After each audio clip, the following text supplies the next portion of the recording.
முல்லைத்தீவு மாவட்டத்தில் உயிரிழந்த யானையின் கதை. முல்லைத்தீவு மாவட்டத்தின் புதுக்குடியிருப்பு பிரதேசத்தில் களியடி வயல்வெளி எனப்படும் பகுதி காணப்படுகின்றது. யங்கன் குளம் ஏரியை அண்டியது, அந்த குளக்கரையை அண்டிய வயல்வெளி பகுதி தான் களியடி. அது புதுக்குடியிருப்பு எல்லை பகுதிக்கு காணப்படுகின்றது. இந்த பகுதியில் சுமார் 20 வயது மதிக்கத்தக்க பாரிய காட்டு யானை ஒன்று இனம் தெரியாதவர்களின் துப்பாக்கிச் சூட்டுக்கு இலக்காகி சம்பவ இடத்திலேயே உயிரிழந்திருக்கின்றது. நெத்தி வெடி விழுந்திருக்கின்றது. இதனை வன ஜீவராசிகள் திணைக்களத்தின் மருத்துவ அதிகாரிகள் உறுதிப்படுத்தி இருக்கின்றார்கள். யானையின் நெற்றியிலிருந்து துப்பாக்கி சன்னம் ஒன்று மீட்கப்பட்டிருக்கின்றது. இவ்வாறு காட்டு யானைகள் முல்லைத்தீவில் அதிகளவு சேதத்தை விளைவித்து வருகின்றன. குறிப்பாக அருகிலுள்ள வயல் நிலங்களில் பெருமளவான நெற்பயிர்களுக்கு நாசம் ஏற்படுத்தி வருகின்றன.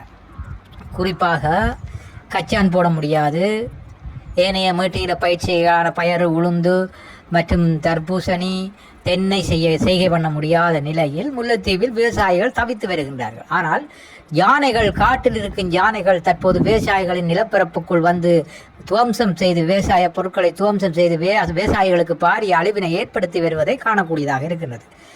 இந்த ஆண்டின், அதாவது 2024ஆம் ஆண்டின் முதலாவது யானையாக இந்த யானை முல்லைத்தீவு மாவட்டத்தில் உயிரிழந்திருக்கின்றது.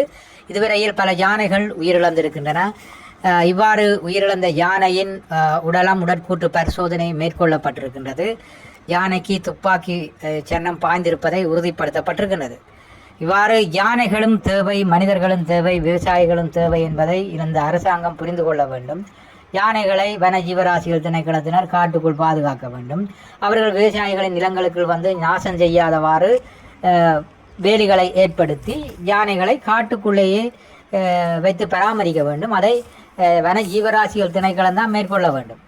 ஆனால் இந்த யானைகள் பெருமளவான விவசாயிகளின் நெற்பயிர்களை நாசம் செய்து வருகின்றன. நாள்தோறும் மனிதர்களுக்கு அச்சுறுத்தல் விடுக்கின்றன. பல இடங்களில் நாள்தோறும் வந்து இந்த விவசாயிகள் இந்த யானையை கலைப்பதற்காக வாங்கிய வெடிகளின் எண்ணிக்கையோ பல ரூபா பெறுமதியிலான வெடிகளை வாங்கி ஒவ்வொரு நாளும் காவலுக்கு யானைக்கு வெடியை கொளுத்தி எறிய வேண்டிய நிலைக்கு தள்ளப்பட்டிருக்கின்றார்கள். இவ்வாறான பொறுக்க முடியாத நிலையை தான் இந்த சட்டவிரோத செயற்பாட்டில் ஈடுபட்டிருப்பதை காணக்கூடியதாக இருக்கின்றது. உண்மையில் யானைகள் தேவை, இந்த நாட்டுக்கு இயற்கை வளத்தை பாதுகாப்பதற்கு யானைகள் தேவை. ஆனால் அவை மனிதர்களின் வளங்களை, விவசாயத்தை அழிப்பதற்கு, இடையூறு ஏற்படுத்துவதற்கு இடையூறாக இருக்கக்கூடாது. அதற்கு அந்தந்த திணைக்களம்தான் அதனை முடிவெடுக்க வேண்டும். உண்மையில் இதுக்கு அருகில் வயல் காடுகள் காணப்படுகின்றன, காடுகள் காணப்படுகின்றன, வயல்கள் காணப்படுகின்றன. இவ்வாறான இடத்தில் இந்த யானை சுட்டு வீழ்த்தப்பட்டிருப்பது நிஜமாகின்றது. தொல்லை தாங்க முடியாதவர்களே இதனை சுட்டு வீழ்த்தியிருக்கின்றார்கள். ஆனால் இந்த யானையின் உயிரிழப்பு தொடர்பாக வன ஜீவராசிகள் திணைக்களத்தினர் விசாரணைகளை மேற்கொண்டு வருகின்றார்கள்.